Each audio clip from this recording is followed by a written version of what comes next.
네, 성경 인물 중에 에녹을 모르는 사람은 많지 않을 듯 싶습니다.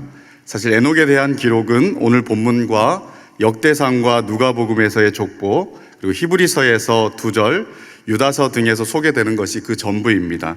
분량도 되게 적습니다. 그러나 믿는 성도에게 꽤나 유명한 사람이 바로 이 에녹인 거죠. 그죠? 그 이유는 뭐냐면 하나님과 동행하는 삶을 살다가 죽음을 보지 않고 옮겨진 사람이라는 특이한 이력 때문이 아닐까, 이런 생각이 듭니다. 오늘 본문을 보면 에녹은 65세에 무드셀라를 낳았고, 무드셀라를 낳은 후 300년간 하나님과 동행하다가 하나님이 그를 데려가셨다라고 이렇게 얘기를 합니다. 그는 무드셀라를 낳은 후에 300년간 하나님과 동행했는데, 이게 에녹이 이 땅에서의 살았던 삶에 대한 하나님의 평가였던 것이죠. 그죠? 하나님과 동행한다라는 것이 어떤 것일까요? 제가 청년 시절에 우리 예수원의 대천덕 신부님 말씀을 듣다가 되게 인상적인 게 하나 있었는데요. 그분이 서울에 와서 강의를 하러 지하철을 타고 가는데 단 게 너무 땡겼대요. 그래서 초코파이를 하나 사 먹고 싶은데 저거 사 먹는 게 하나님의 뜻일까? 아닐까? 그래서 기도를 했다는 거예요. 그래서 저렇게까지 해야 되나? 라는 생각을 그때 했던 기억이 있습니다. 어쨌든 하나님과 동행한다라는 것은 뭔가 되게 특별한 일인 것 같은데, 도대체 하나님과 동행한다라는 것은 어떤 것이고, 이 에녹이 300년 동안 하나님과 동행했다라는 말은 도대체 어떤 의미가 그 안에 들어가 있을까, 오늘 이 말씀을 조금 상고해 보려고 합니다.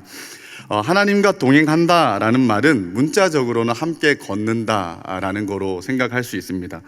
그리고 하나님과 친밀한 관계를 가지고 함께 걷기도 하고 함께 먹기도 하고 함께 사는 것을 의미하는 것이라고 생각을 해요. 그래서 이스라엘 백성들과 하나님이 언약을 맺을 때 하나님의 영광 속에서 이스라엘 백성들이 먹는 일들이 또 있었지 않습니까? 언약에 있어서 먹는 것이 되게 중요했던 것을 생각해 본다면 하나님과 동행하는 거에는 우리의 모든 일상들이 다 포함되어져 있는, 더불어서 먹고 마시고 이야기하고 함께 걷고 사는 것들이 다 포함되어져 있는 말이 아닐까, 이런 생각이 듭니다. 그래서 이런 삶의 계보는 우리 단순히 에녹에서 우리 생각해 볼 게 아니라 조금 거슬러 올라가서 동행한다라는 삶이 어떤 것인지 한번 생각을 해봐야 될 것 같은데요. 이런 삶의 방식을 가졌던 특별한 계열들이 있었습니다. 가인이 아벨을 죽인 후에 가인은 되게 두려움에 떨게 돼요. 누군가가 내가 아벨을 죽인 것처럼 나도 그렇게 살해당하지 않을까라는 이 공포심을 가지고 살게 됩니다. 그리고 하나님께 약속과 표를 얻고 이리 유리방황하다가 노시라는 땅을 얻고 거기에 정착을 하게 되죠. 그 땅에 정착했을 때 에녹이 가인이 아들을 낳게 되는데요. 그 아들의 이름이 에녹이었습니다. 지금 같은 이름이죠, 그죠? 그 에녹이었는데 그때 이 가인이 했던 일이 뭐냐면 성을 쌓는 일들을 합니다. 자기가 성을 쌓고 그리고 그 성의 이름을 에녹성이라고 이렇게 이야기를 하는 거죠. 이게 가인 계열의 사람들이 살아가는 어떤 삶의 모습을 완전히 대변해 주는 모습이라고 생각이 들어요. 가인은 여전히 죽음의 공포가 있고 살해당하는 것의 공포가 있었기 때문에 자기 안전을 자기 힘과 최선을 다해서 방어하고 보호하지 않으면 안 되는 그런 어떤 강박이 있었던 것 같습니다. 그래서 자기 힘으로 살아가야 되고 자기 자원으로 살아가야 되고 자기 힘으로 자기의 목숨을 지켜야 했기 때문에 그가 할 수 있는 최선의 방식은 성을 쌓고 이렇게 벽을 쌓아서 누군가의 위험으로부터 자기를 보호하는 것이 그가 사는 방식이었다라고 말할 수 있는 거죠. 어찌 보면 이것은 타락 후 아담이 보여줬던 삶의 방식과 연결된다라고 생각이 들어요. 이 아담이 타락한 후에 범죄함으로 수치스러움이 있었을 때 그가 했던 최선의 방법은 뭐였냐면 나뭇잎으로 자기의 수치를 가리는 거였습니다. 어쨌든 주변에 있는 자기가 할 수 있는 모든 방법들을 동원해서 자기를 가리고 자기를 보호하고 자기를 지키고 자기를 먹이고 자기를 보호 양육하는 것이 어떻게 보면 타락한 인생들의 뿌리 깊은 삶의 방식이라고 보여지죠. 그리고 가인은 그것을 그대로 답습해서 그보다 진일보해서 성을 쌓는 일들을 해갔던 것이죠. 그래서 이런 삶은 쉼이 없을 것 같습니다. 계속해서 자기가 자기를 지켜야 되기 때문에 부지런히 애쓰고 달리고 또 달리지 않으면 안 되는 삶이 이 가인이 보여줬던 삶이 아닐까 생각이 들어요. 근데 이런 삶과 비교되는 한 삶이 소개되고 있는데요. 창세기 4장에 보면 이 아담의 셋째 아들 셋이 태어나게 되는데요. 이 셋도 아들을 낳습니다. 이 셋의 아들의 이름은 에노스라고 하는데요. 이 말은 사람, 인간이라는 뜻을 가지고 있습니다. 그리고 그 에노스를 낳았다라는 말을 한 후에 성경은 비로소 사람들이 그때 여호와의 이름을 불렀다라고 이렇게 기록하고 있습니다. 여호와의 이름을 불렀다라는 것은 창세기의 용례상 하나님을 찾고 하나님을 예배했다라는 뜻으로 우리가 생각해 볼 수가 있을 것 같습니다. 셋 계열의 사람들은 성을 쌓는 방식으로, 즉 자신을 의지하고 자신의 자원과 힘으로 사는 방식이 아니라 여호와를 내 성으로 생각하고 여호와를 내 방패로 믿고 여호와만이 나의 도움이며 나의 공급자이고 나의 보호자라는 생각들을 가지고 오직 여호와를 찾고 부르고 여호와를 의뢰하고 신뢰하는 삶의 방식을 살아갔다라고 이렇게 이야기를 하는 거죠. 그리고 몇 대 후에 에녹에 있어서는 그 삶의 정점을 보여주고 있었던 것입니다. 그래서 에녹은 하나님을 찾고 구하면서 하나님과 만나 끊임없이 동행하면서 이전에 많은 경건하게 살았던 사람들보다 훨씬 더 탁월하게 그런 모습들, 그런 삶의 모습들을 두드러지게 영위한 사람이 바로 에녹이었다라는 것이죠. 창세기에 나오는 숫자를 가지고만 생각을 해본다면요, 아담이 만들어지고 타락한 후에 가장 먼저 죽음을 통해 하나님께 간 사람이 있습니다. 그 이름은 아벨이죠, 그죠? 아벨이고, 그리고 그 다음 간 사람이 아담입니다. 그리고 세 번째로 간 사람이 에녹입니다. 에녹은 죽음을 보지 않고 하나님 나라로 이동된 세 번째 사람. 그러니까 죽음을 보지 않은 첫 번째 사람이지만 여러 가지 방식으로 하나님께 이동된 세 번째 사람이라고 말할 수가 있습니다. 어쨌든 많은 세대의 사람들 중에서 이 에녹은 하나님과 동행하는, 하나님을 의뢰하고 찾고 구하면서 하나님을 철저하게 의존하며 살았던 삶을 가장 두드러지게 살았던 사람이다라고 오늘 이야기를 해주고 있는 것입니다. 에녹은 그럴 법했기 때문에 그렇게 하나님과 300년을 동행하지 않았을까라고 이렇게 생각할 수 있는데, 오늘 되게 재밌는 표현이 있습니다. 22절을 보면요, 무드셀라를 낳은 후 300년을 하나님과 동행하며 자녀들을 낳았다라고 이렇게 생각하고 있어요. 말씀하고 있습니다. 이 에녹이 무드셀라를 낳은 후에 수도원에 들어가서 300년 동안 하나님과 동행했다라고 이렇게 얘기를 하지 않고요, 300년 동안 자녀들을 낳으며 하나님과 동행했다라고 이렇게 이야기를 하는 거예요. 여기 지금 육아를 감당하고 있는 분들은 많지 않죠, 그죠? 우리 몇 분 목사님들을 제외하면 없는 것 같습니다. 저도 육아는 제 담당이 아니어서 제가 했다라고 말하기가 되게 어렵고요. 그냥 육아를 하는 걸 옆에서 구경하고 이렇게 지켜보는 입장에서 보면 이게 보통 쉬운 일이 아닌 것 같아요, 그죠? 그리고 막 1등석 스튜어디스 같아요, 아내가. 1등석 까다로운 이 고객을 맞이해갖고 다 이렇게 섬기고 하는 모습들을 보면서 진짜 진상 고객들을 만나서 고생한다, 이런 생각이 들 때가 있습니다. 근데 그렇게 애쓰고 수고하며 육아를 하는데 하나님이 생명을 주신 것이 너무 감사하지만 그럼에도 불구하고 지치고 피곤해지고 또 낙심이 되고 약간 번아웃 될 때도 분명히 있는 것 같아요, 그죠? 그런 모든 삶의 현장, 그 육아를 여러 명을 낳아서 계속해서 아이들을 키우고 또 타락한 이후에 땅이 엉겅퀴를 내고 먹고 살고 또 이 가족들을 살리기 위해서는 애를 쓰고 수고하며 그렇게 살아야 되는 그 척박한 삶을 살아가는 그 모든 삶의 현장에서 이 에녹은 300년간 하나님과 동행했다라고 이렇게 이야기를 하는 거예요. 우리의 삶과 전혀 다른 상황에서 하나님과 동행한 것이 아니라 우리보다 어쩌면 더 심각한 상황에서 가정을 챙기고 가장으로서의 책임과 또한 가족들 육아를 하며 여러 가지를 챙기면서 하나님과 동행하는 삶들을 끊임없이 살아갔다라고 이렇게 이야기를 하는 거죠. 그럼 그런 상황에서 이 에녹이 어떻게 이 하나님과 동행했을까? 저는 처음부터 에녹이 잘했을 것 같지 않다라고 생각이 들어요. 처음부터 잘했다면 말이 안 될 것 같습니다, 그죠? 그래서 처음부터 잘하기보다는 끊임없이 실패하고 좌절하고 힘 빠지고 그리고 내가 이렇게 가서 내가 할 수 있는 것일까라는 그런 이 의문이 드는 그런 순간순간에 여호와를 찾고 구하면서 정말 하나님이 역사하심과 은혜로 인도하심들을 매 순간 경험하면서 하나님 지식을 점점점 키워갔던 것이 에녹의 삶이 아닐까. 그리고 어제와 오늘이 다르게 하나님을 한 걸음 더 신뢰하면서 걸을 수 있었던 사람이 바로 이 에녹이 아닐까. 그렇게 300년을 쌓아와서 하나님을 누구보다 더 탁월하게 알기 때문에 더 신뢰할 수 있고 하나님과 같이 호흡하고 같이 걷고 같이 동행하는 일들을 걸었던 사람이 바로 이 에녹이 아닌가라는 생각이 들어요. 사랑하는 성도 여러분, 오늘 여러분들은 하나님과 친밀한 동행이 잘 영위되는 삶을 살아가고 있습니까? 우리의 삶에 이 가인 계열의 사람들의 삶처럼 부지런히 뭔가 하지 않으면 안 될 것 같아서 계속해서 애쓰고 수고하면서 쉼 없이 하나님이 우리와 함께 하신다는 그 사실조차도 한번 떠올려 보지 못하면서 살아가는 성을 쌓는 삶을 살아가고 있지는 않은지, 아니면 모든 것이 다 무방비 상태이지만 그렇기 때문에 하나님이 나의 방패가 되지 않으면 안 되기에 하나님을 더욱 찾고 신뢰하면서 그 척박한 삶의 현장에서 역사하시는 하나님을 경험하고 또 경험하면서 하나님과 동행하는 삶을 살고 있는지, 이 두 계열의 삶 가운데 우리는 어디를 따라가고 있는지 우리 좀 생각해 봐야 될 것 같습니다. 제가 설교할 때 한번 말씀드렸던 예인 것 같아요. 제가 대학을 다닐 때 도서관이 몇 개가 있었습니다. 그 도서관 중에서 24시간 열려 있는 데는 언제든지 들어갈 수 있지만 거기 들어가면 침 냄새가 너무 심각해요. 자는 사람들이 많다 보니까.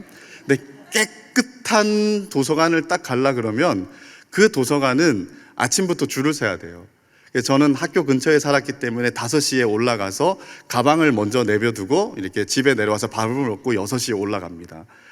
가방을 딱 두면 항상 제 가방은 1번부터 10번 순위 안에 들어 있었어요.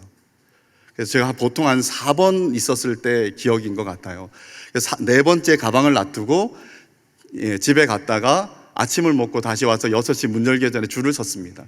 줄을 서고 있는데 1번 학생이 학생증을 찍고 한 행동이 뭐냐면 달리기 시작했습니다. 달리기 시작했더니 2번 학생이 학생증을 뜯고 막 또 달리는 거예요. 자리는 많습니다, 도서관에. 아마 100명이 들어가도 여유가 있을 텐데 3번이 뛰니까 4번인 제가 어떻게 했겠습니까? 아무 생각 없이 뛰었습니다. 막 열심히 뛰어서 3층으로 올라가서 제가 원하는 자리에 책가방을 딱 놔두고 다행이다 라고 했어요. 근데 제 순서가 한 30번 뒤에 있어도 그 자리는 잡을 수 있었을 것 같아요. 근데 우리는 누군가가 뛰니까 뛰지 않으면 안 되는 강박감을 가지고 이 땅을 살아가고 있는 거예요.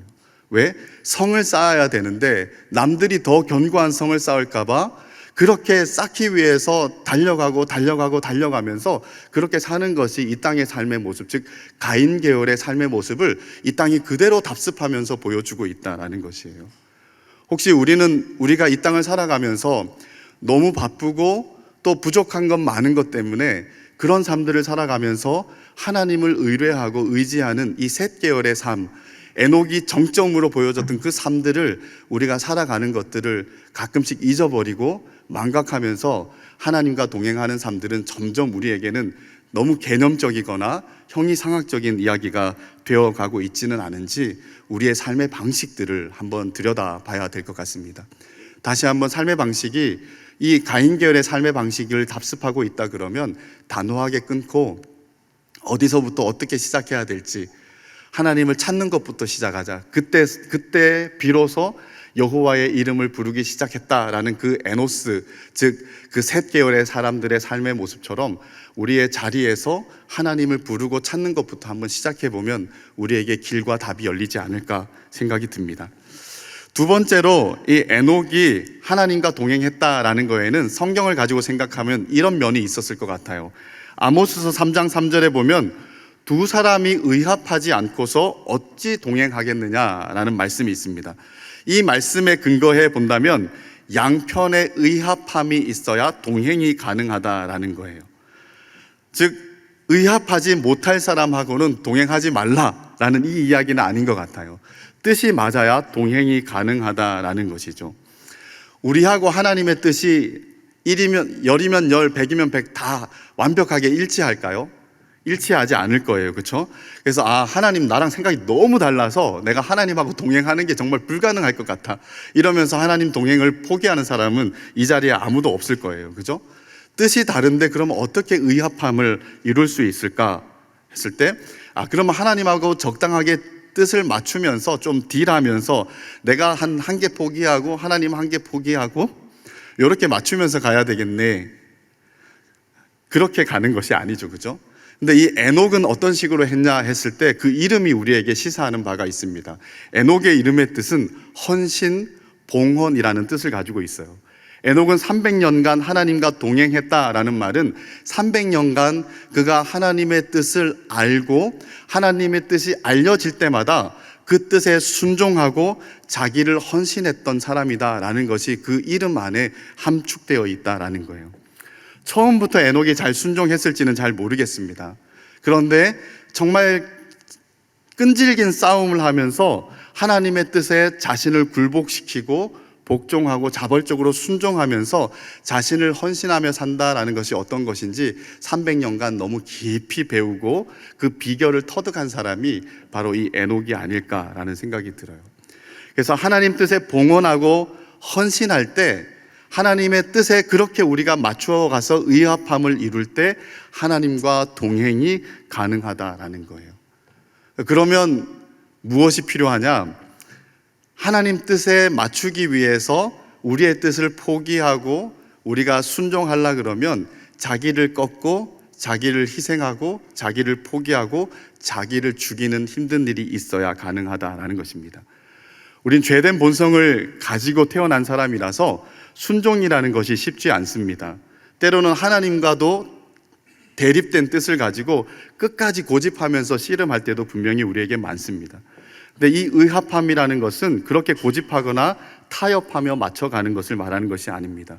의합한다라는 것은 하나님의 뜻을 알고 우리 뜻과 하나님의 뜻이 대립될 때 우리의 뜻을 굽히고 포기하고 내려놓고 순종하는 것이죠. 그래서 자기 희생이 철저하게 요구되어지는 것이 순종하는 것의 의미라고 말할 수가 있습니다. 그럼 자기 포기와 희생과 자기 죽음과 자기 부인은 뭐의 원리냐면 십자가의 원리라고 말할 수 있어요. 그죠? 예수 그리스도께서 십자가의 대속의 죽음을 이루시기 위해서 어떻게 하셨습니까? 하늘 영광 버리시고 자기의 권리를 다 내려놓고 포기하시고 자기를 부인하시면서 죽음으로 희생하시면서 대속의 구원을 이루지 않으셨습니까? 그죠? 그래서 우리는 십자가 앞에 갈 때 구주께서 그렇게 하셨던 십자가의 원리, 그 십자가의 은혜를 경험하게 돼요. 그리고 주님은 그 십자가의 은혜와 원리를 가지고 우리 역시 그렇게 살아갈 수 있도록 만들어 주셨죠. 그래서 하나님 뜻에 순종한다라는 것은 어떻게 보면 십자가를 통과해 가는 삶이라고 말할 수가 있습니다. 자기의 뜻을 죽이고 자기의 고집을 꺾고 자기를 희생하고 포기하면서 철저하게 하나님께 맞춰서 하나님 앞에 순종하고 자기를 헌신하고 자기를 봉헌할 수 있는 것, 이게 바로 십자가를 통과하면서 감당할 수 있는 우리의 순종함인 거죠. 그래서 순종함이 탁월해진다라는 것은 결국은 하나님 앞에서 자기의 죽을 것들을 많이 죽여서 그리스도와 함께 더불어 부활해서 정말 인간적인 죄가 많이 십자가 앞에서 해결되어진 삶의 모습이라고 말할 수가 있는 것입니다. 아더 핑크라는 사람은 이렇게 말했어요. 하나님과 진정으로 동행하려면 먼저 우리 자신의 선입견과 우리 자신의 방식을 제쳐놓고 하나님의 뜻에 굴복하며 하나님의 정하심에 복종하며 하나님의 요구에 순종해야 한다. 하나님께 대한 순종, 그 다음에 하나님과 동행하는 것, 그런 다음 하나님을 증거하는 것이 하늘이 가진 불변의 질서이다 라고 이렇게 말했습니다. 자신의 선입견과 방식과 모든 것들을 내려놓고 철저하게 하나님 뜻에 굴복하게 될 때 우리는 의합함을 이루고 하나님과 동행하는 삶을 살아갈 수가 있는 것이죠. 근데 우리 하나님은 대단히 인격적이어서 이것을 강압적으로 강제적으로 하는 것이 아니라 때로는 기다려주시고 때로는 성령을 통하여서 할 수 있는 힘들을 주시면서 그렇게 감당해 나가면서 300년의 시간을 이렇게 동행하며 살아갈 수 있도록 에녹을 돕고 또 도우시는 일들을 분명히 하셨던 것이죠. 사랑하는 우리 성도 여러분, 오늘 하나님과 나와의 뜻 가운데 얼만큼 뜻이 잘 맞습니까? 그리고 하나님의 뜻을 우리가 알았을 때 그 하나님의 뜻에 순종하고 헌신하기 위해서 어떻게 여러분들은 하고 있습니까? 우리의 고집과 아집과 뜻들을 딱 죽이고 하나님 뜻에 딱 한번 순종해 보면서 거기서 오는 어떤 하나님이 주시는 희열과 기쁨들을 만끽하면서 그렇게 하나님 편에서 승리하면서 사는 삶들이 우리 삶에 드문드문 경험되어지고 있습니까? 아니면 여전히 하나님과 겨루어서도 이기려고 그렇게 씨름하는 그런 모습으로 우리가 살아가고 있나요? 하나님과 동행하기 위해서는 하나님의 뜻을 알고 하나님 뜻에 순종하는, 그래서 의합함을 이루는 것이 반드시 필요하다. 이게 에녹이 300년간 하나님과 동행하며 살았던 삶의 모습이다라고 이렇게 말할 수가 있는 것이죠. 이렇게 동행하게 살면 우리한테 뭐가 좋은가? 끊임없이 우리를 죽이고 또 죽이고 이렇게 순종하게 가면 뭐가 좋은가? 이렇게 볼멘 소리 할 수 있을지 모르겠습니다. 에녹에 대한 독특한 기사 하나 있는데요. 유다서 14절과 15절 말씀을 제가 한번 읽어 드릴게요. 아담의 7대 손 에녹이 이 사람들에 대하여도 예언하여 이르되 보라, 주께서 그 수만의 거룩한 자와 함께 임하셨나니 이는 뭇 사람을 심판하사 모든 경건하지 않은 자가 경건하지 않게 행한 모든 경건하지 않은 일과 또 경건하지 않은 죄인들이 주를 거슬러 한 모든 완악한 말로 말미암아 그들을 정죄하려 하심이라 하였느니라. 이 아담의 7대 손 에녹은 예수 그리스도의 초림이 있기도 전에 그리스도의 재림과 심판에 대해 예언을 했습니다. 히브리서 11장 13절에 보면 이 사람들은 다 믿음을 따라 죽었으며 약속을 받지 못하였으되 그것들을 멀리서 보고 환영하며 또 땅에서는 외국인과 나그네임을 증언하였다라고 이렇게 말하고 있습니다. 믿음의 많은 선조들은 약속을 받지 못했다라고 히브리서에 말해요. 이 약속을 받지 못했다라는 것은 약속을 받지 못했다라고 말하는 것이 아니라 약속이 성취되는 것을 보지 못했다라는 말의 의미입니다. 그러나 그들은 하나님께서 약속하신 것들을 멀리서 보면서 그것을 기뻐했다라고 이렇게 말해요. 그리고 예수님도 이런 말씀하시죠. 너희 조상 아브라함은 나의 때 볼 것을 즐거워하다가 보고 기뻐하였느니라 라고 이렇게 말씀하셨습니다. 무수한 믿음의 선조들은 이 땅을 사는 동안 믿음으로 하나님의 약속의 성취를 때로는 희미하게, 때로는 멀리서 보면서도 기뻐하고 환호하고 기대했다라고 말해요. 그런데 에녹은 그보다 한 걸음 더 나아가서 아주 뚜렷하게 하나님의 구원의 계획과 구원의 역사를 어떻게 하나님이 운영하시는지를 알고 예언했다라는 것입니다.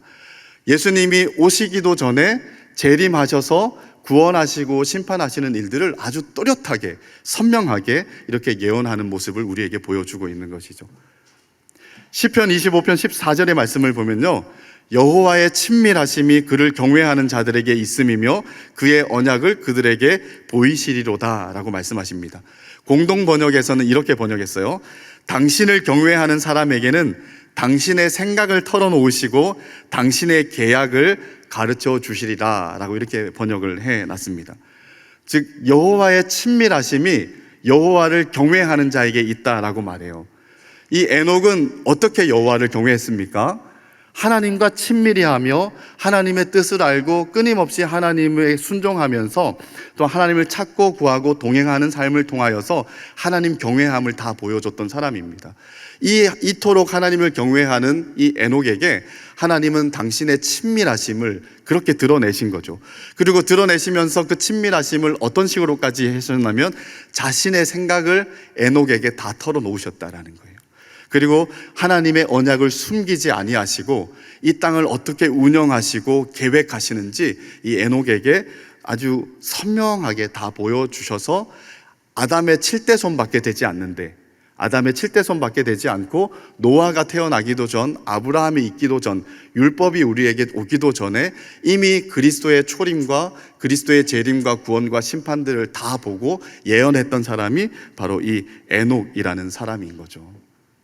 그래서 에녹은 하나님과 뜻이 같아지면서 하나님과 의합하면서 하나님이 가지고 있는 생각들을 다 듣고 누구보다 이 하나님의 모든 구원의 완성에 대한 하나님 나라의 이야기들을 알고 경험했던 사람이 바로 이 에녹이라는 거예요. 그죠? 얼마나 영광스러운 이제 일이겠습니까? 그죠? 그런 면에서 우리는 하나님의 뜻을 잘 구하고 있는지 한번 생각을 해보게 됐어요. 사도행전 13장에 보면 안디옥 교회가 금식 기도를 합니다. 금식 기도는 주로 우리가 어떨 때 하나요? 저는 아주 다 기억에 나는 금식 기도가 있습니다. 고3 때 4일을 금식 기도를 했거든요. 그런데 너무 배가 고파서 금식 기도를 하는 게 아니라 싸우러 갔던 것 같아요. 그래서 하나님하고 씨름하고 싸울 힘이 없어서 먹고 싸워야겠다라는 생각을 하고 4일 만에 접었던 일이 있었습니다. 그죠?